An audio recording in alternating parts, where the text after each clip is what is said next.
Hello friends, welcome to Truth of Physics. Today in this video I will discuss on the improved active peak detector circuit.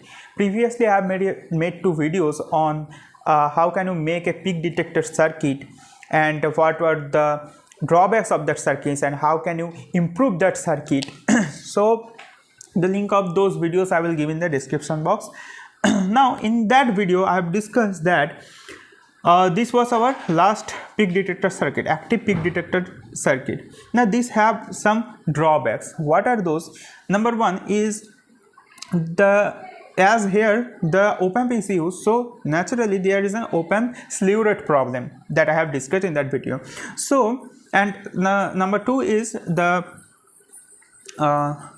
drooping problem. Droop means the bias current, the op-amp input actually draws some current into it and that causes the voltage drop in this capacitor, and that gradually is reflected in the output waveform. The output waveform changes due to that, and this thing that the op-amp bias current, the problem due to the op-amp bias current, this phenomenon is called the drooping effect, droop. Okay, now these two things can be overcome in this circuit.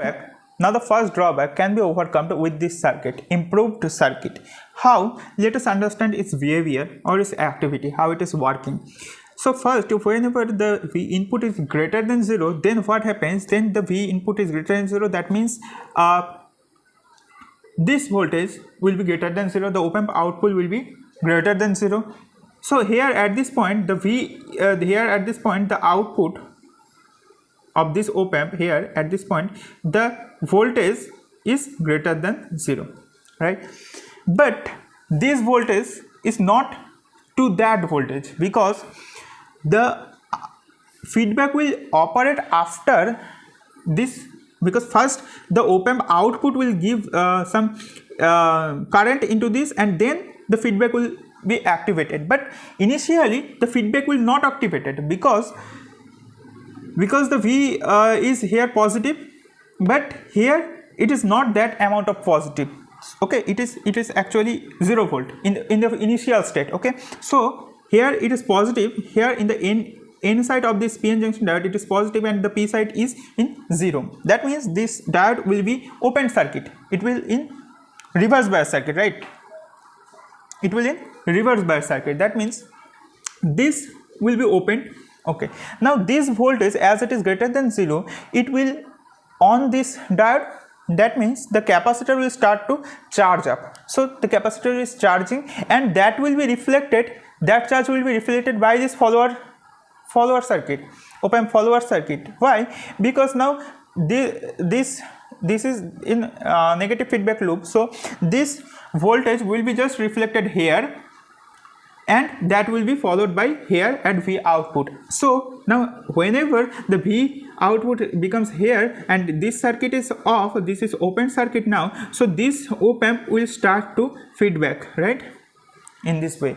So here in this case the capacitor is charging according to the V input. So if I draw the input, then the output will follow just the input, just same as the input, and at the peak whenever the input is going in the downward direction, it is decreasing, right? Then what happens? Then V input is now decreasing, right? That means that will be reflected here.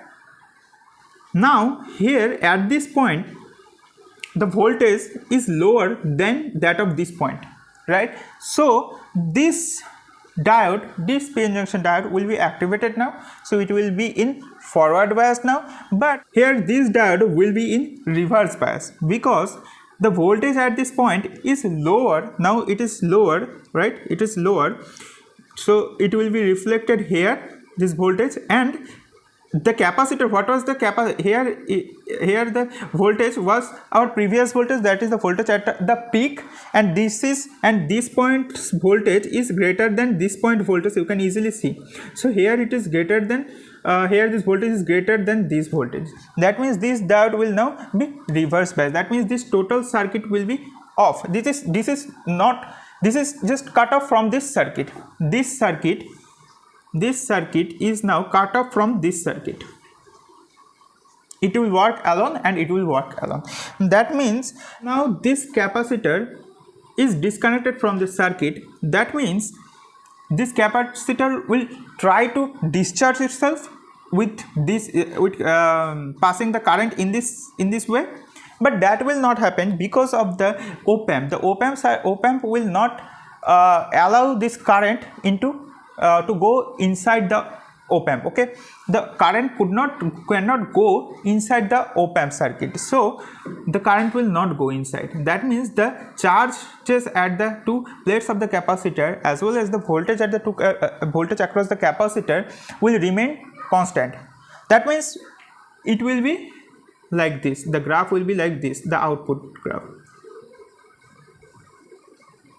Whenever the V input is again rise, then what happens? Then again the V input will be greater. Then again the first case will happen, and similar type of thing will happen again.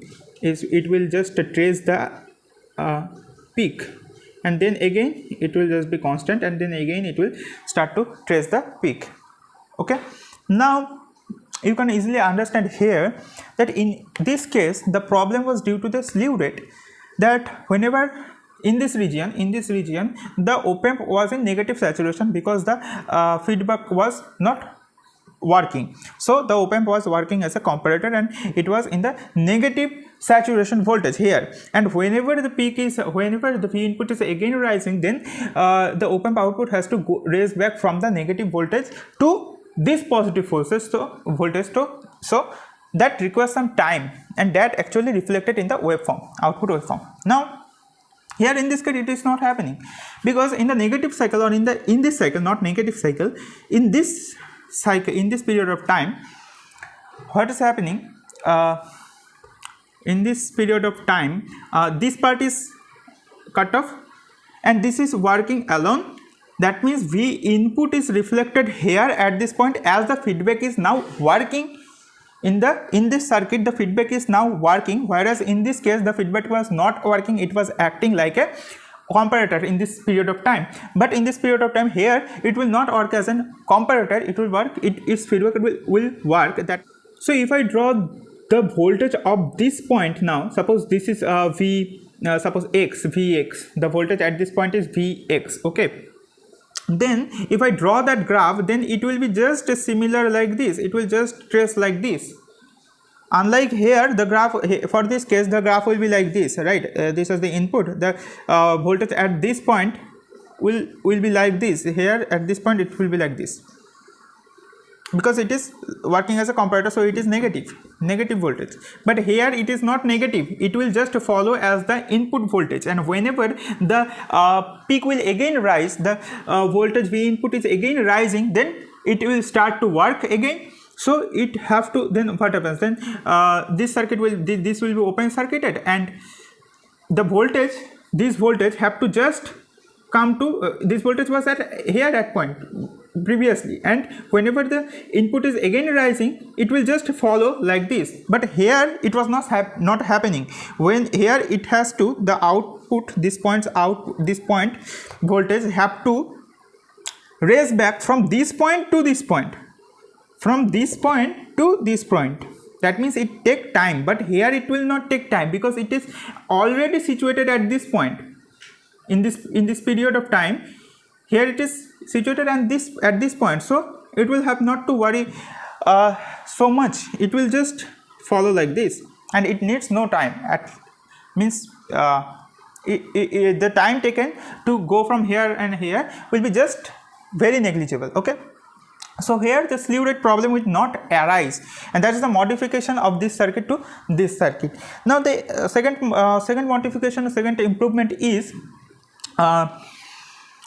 the biasing problem, the droop problem. Now it will be overcome by using the JFET input op-amp at the output terminal. That means use the JFET input op-amp here, JFET.